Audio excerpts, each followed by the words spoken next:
atau di daerah yang mayoritas muslim. Hampir setiap 100 meter, 200 meter itu ada musola masjid. Ya, bayangkan kalau kemudian dalam waktu yang bersamaan mereka semua menyalakan toanya di atas, kayak apa? Itu bukan lagi syiar, tapi menjadi gangguan buat sekitarnya. Suara azan. Berarti kalau yang nggak suka suara azan berarti apa? Kalau yang mau suara azan kecil berarti apa? Kalau pejabatnya suka pengen yang ngecilin volume azan, pejabat apa? Pejabat apa? Pejabat apa? Pejabat apa? Lagi, kita ini muslim, saya hidup di lingkungan non muslim. Ya. Kemudian rumah ibadah saudara-saudara kita non muslim itu bunyikan toa sehari 5 kali dengan kenceng-kenceng secara bersamaan. Itu rasanya bagaimana?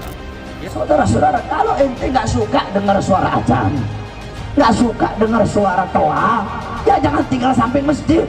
Tinggal di hutan, betul. Tinggal di kuburan, betul. Tinggal di apartemen, betul. Bukan suara azan yang dikecilin. Ini syiar Islam.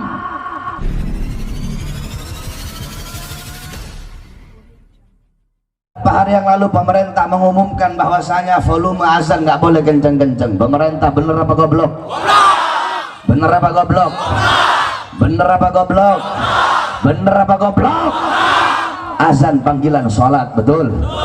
Azan panggilan sholat, betul. Azan panggilan sholat, betul. Udah tahu asal usulnya azan? Mau diceritain? Panjang? Nggak apa-apa? Nggak apa-apa? Biar apa? Biar pinter. Ketika itu Nabi Muhammad bermusyawarah dengan para sahabat untuk menentukan panggilan sholat. Ada sahabat yang usul, ini saya singkat-singkat.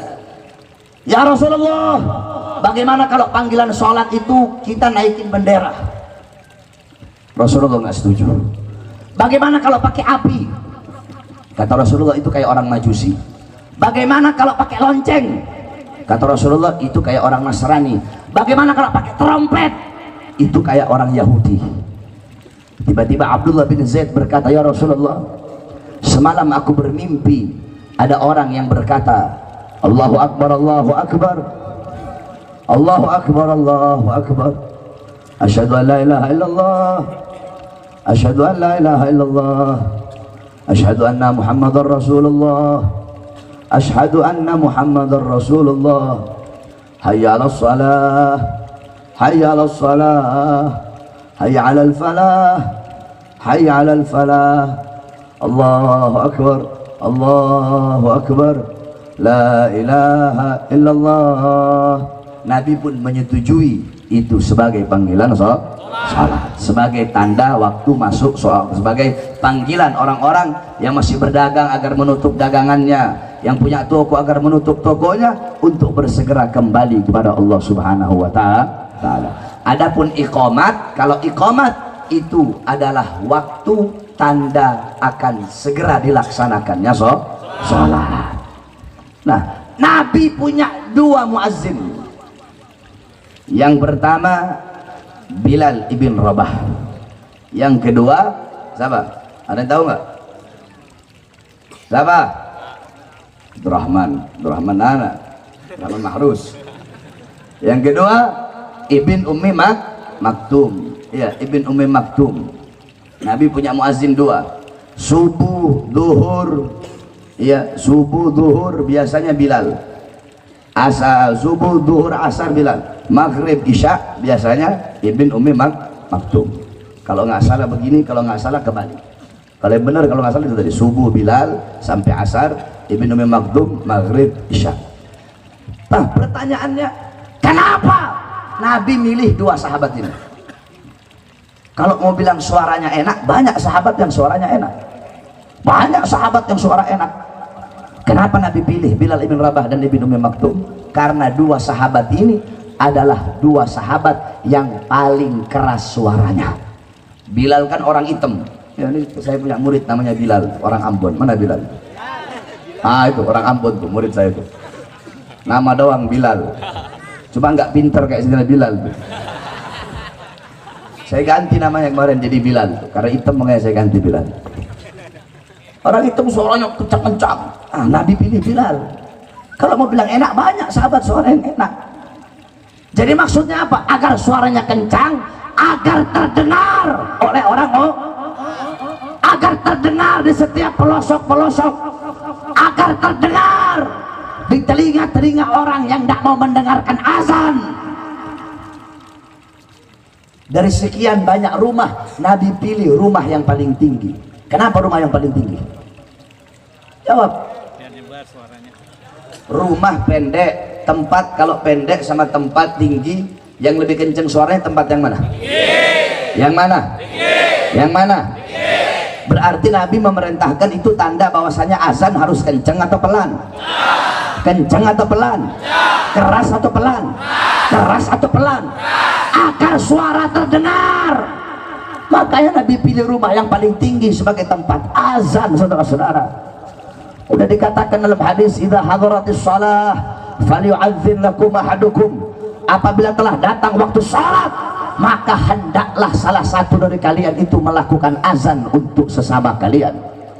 Idza nudiya lis-shalah, ketika ada panggilan salat, ketika ada panggilan salat, maksudnya apa? Ketika azan dikumandangkan, adbar syaitan, setan lari terbirit-birit sampai terkentut-kentut. Itu setan kalau dia dengar suara azan.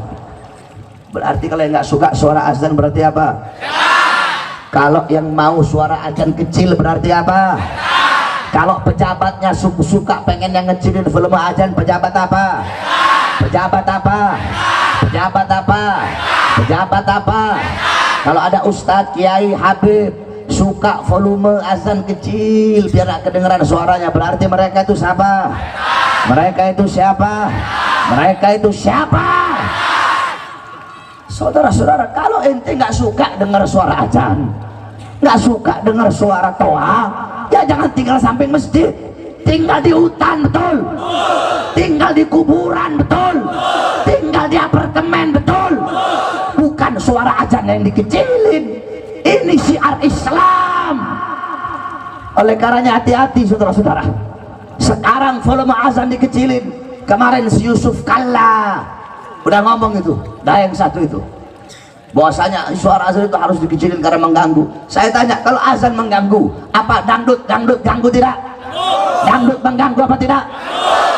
Kalau kamu tidak suka dengan kebisingan kendaraan, jangan tinggal di pinggir jalan, betul? Kalau nggak suka dengan suara ombak, jangan tinggal di pinggir pantai, betul? Kalau nggak suka suara burung, suara monyet, jangan tinggal di tengah hutan, betul? Kalau nggak suka suara azan, jangan tinggal di pinggir masjid, jangan tinggal pinggir musola, tinggal sana di buah apa di tempat Cina sana, atau nggak pindah ke Amerika sana yang jarang ada suara azan. Di tempat-tempat orang-orang kafir saja masih terdengar suara azan.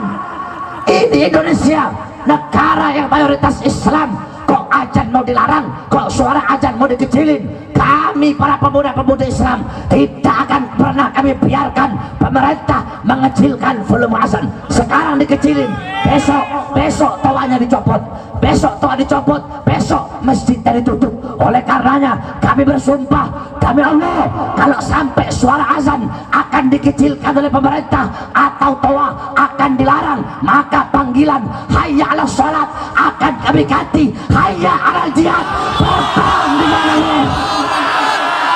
Saya tanya, kalau sampai azan dilarang, siap perang? Siap perang? Kamu lihat saja nanti. Kalau memang betul azan dilarang, ya Allah, saya ini orang, kalau ngomong saudara-saudara, saya orang yang tidak takut dengan siapapun kecuali Allah dan orang-orang yang takut kepada Allah. Saya takut sama Allah dan saya takut kepada orang-orang yang takut kepada Allah Subhanahu wa Ta'ala. Oleh karenanya saya sampaikan kepada kamu semua, kalau sampai besok-besok azan dikecilin, besok-besok azan dilarang, tapi Allah, saya yang akan pimpin perangnya, saudara-saudara. Siap berperang.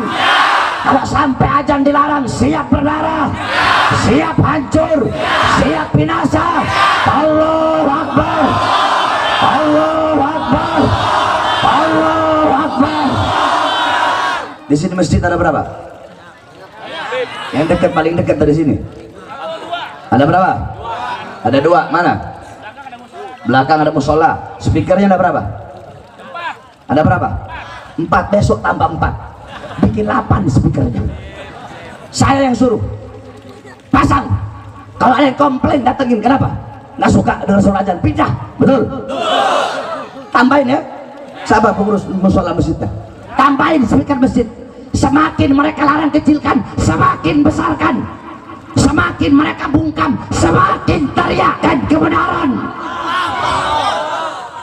Oleh karena kita doakan agar Allah kasih kita pemimpin yang baik, pemimpin yang adil, pemimpin yang tidak merugikan Islam, merugikan ulama, yang bisa menghormati hukum-hukum Islam, syariat-syariat Islam. Seorang ulama yang meletakkan ayat-ayat suci